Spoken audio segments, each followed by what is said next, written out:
Hello everybody, Manithral here, and welcome to the weekly update video for RS3. Now this week we have a new Clash event in the Valentine's holiday event coming at us. Well, part of it anyway. At least the MTX part, if you will. But first we have the Wildy Wyrm Flash event, which is actually pretty cool. I was reading over this a little bit here. So starting from today on, we now have it so the Wildy Wyrm will be making more scheduled appearances as part of the Wilderness Flash events. This is a special combat event, such like the King Black Dragon event. So get ready to rumble for some juicy rewards. But you'll find the worm reported for duty near the source of the River of Lum, but beware that this thing is just as dangerous as ever.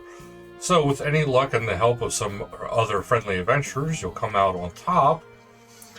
So as you can see, there is right here, there's like a little bit of a pond. So it's just south of the herb lore patch where, you know, you would traditionally do the blood herbs, I believe it is. Been a little bit since I went out that way. But yes, he's just south of that, right north of the little tiny pond. But if you slay the worm for the wild and very wildy rewards, or very wild rewards, there's also an exclusive worm reward gland, which may contain worm spikes, hearts, or scalps. So do check that out because this is pretty awesome. The first spawn did appear at 2300 GMT, so that has come and gone, but this is a brand new event, so do look out for that. It's going to be just as big as the KBD, because who doesn't like big rewards, you know? And then up next we have the Devotion Sprites, which this is the part that's going on for the MTX variant of the holiday. So from the Devotion Sprites have begun appearing near the Lodestones in Berthorpe, Barak, Lumbridge, and Profundus. Catching one of these sprites each day will net you a lovely gift box. This contains either heart mints, odd mints for Ironman, but Valentine chocolates, or rose-tinted glasses. This is going from the 9th to the 15th, so it doesn't take place very, very long, so get it while you can. Double XP Live is coming. So this is a 10-day event. 48 hours of double XP to use at your leisure, so you can start and stop it.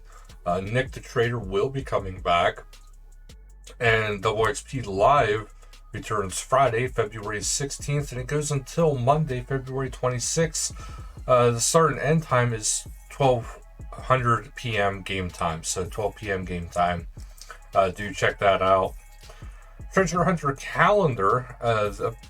First we still have Mysteria going, and this is started on February 6th and ends on February 7th.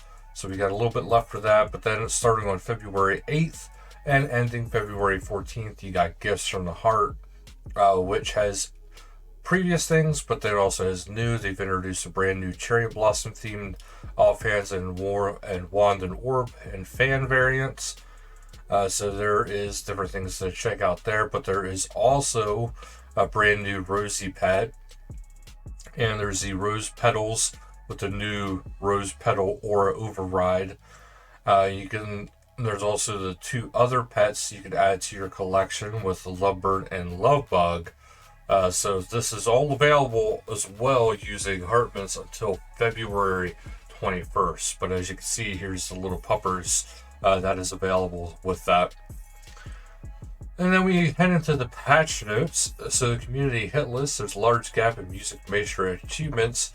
Details have been removed. Luck now improves your chance for big game hunter to spawn more than one dinosaur. A full stop has been added to the end of the sentence for the inventory lock tooltip. Fix an animation issue where spawning a pet overriding a Unicorn Stallion or Arctic Bear familiar. Grizzly bears and black bears no longer appear purple when textures are disabled.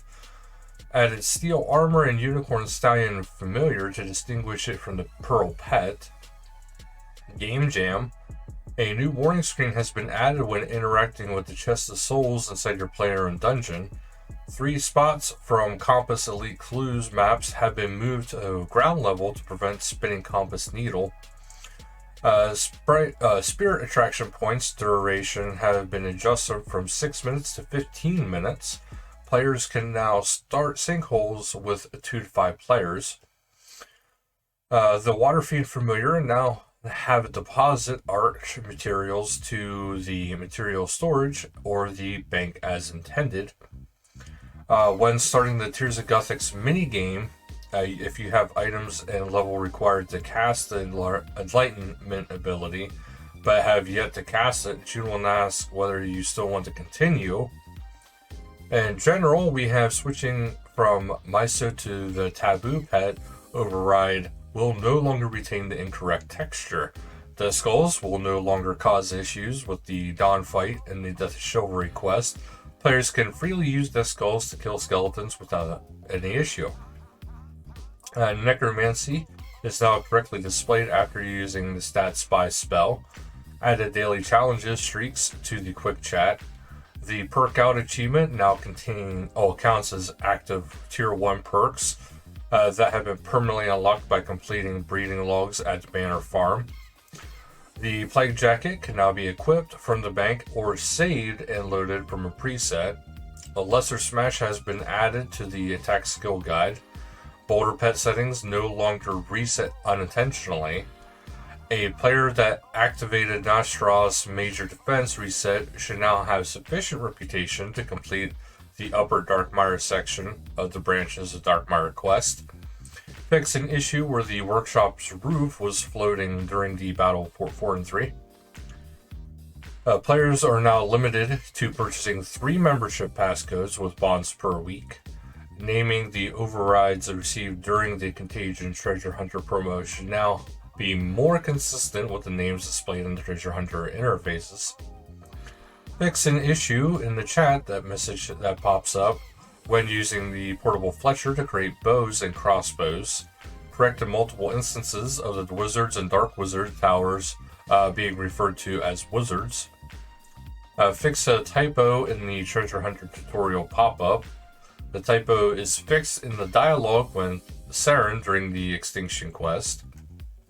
Fix an issue with the Wild Jade Vine could be killed with combat styles other than melee. Wild Jade Vine can only be killed with melee now. Fix an issue that would cause a forced logout when charging the Nature Staff with runes.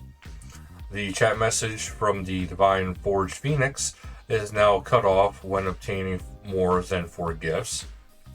Players should now receive appropriate messaging if they try to invite someone who is fighting a monster in the wilderness. The Ravenshorn trait, once again, is not possible to be acquired through re-rolling in the player-owned farm at the Manor Farm. The Dominion Tower XP book interface has been updated and Necromancy has been added to the book reward list. Fix release date filtering, which was off by 1 day in the wardrobe. The Beast Burden preset will now withdraw selected items regarding the quantity in the player's bank. If the quantity is insufficient, the preset will withdraw and load what is actually available. Fix an issue that would cause Zera's kill counter in the God Wars dungeon to not reset when teleporting away from the area. The Stasis Mace will now cause the correct preview in the wardrobe and override 2-handed weapons. Now we head into the community showcase. Up first here by 1 to 99 scape, there is a reimagines of Raziel and the player of how the gear would look overall, and I gotta admit it looks really cool. And there's no legs. And then we go into Sprig and Sir, who has a very Shovel Knight inspired theme here going for some more RS themed sprites, which are really cool. It'd be awesome to be able to get my hands on some of those. And then there is a efficient leveling and fire making video, because fire making can get a little out of hand and get kind of boring and pricey. And this is by Wrong Arts, so do check it out. I'm sure there's plenty of awesome info. And after all the years of research, Pup RS and friends have dissected the variables needed to elucidate Araxor's skip. So if you go to skip Phase 4, you'll be able to check that out. Also, Protox Gaming gives the future of RuneScape Combat as they kind of check out the new combat beta, so do check that out, especially if you're curious of how the beta is going. I, for one, should do the same. Escaper screenshots. Up first, we have Dark Wings hanging out in the...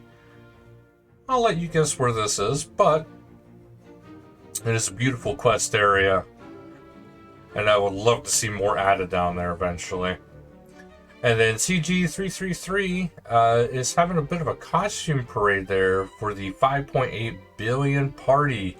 Congratulations on that, and yeah, congratulations indeed.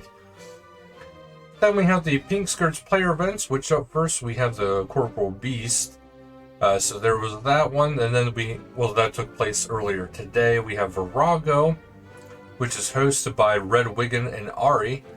This is going to be Wednesday, February 7th at 1800 game time, World 46, Virago Borehole. FC is the mod events.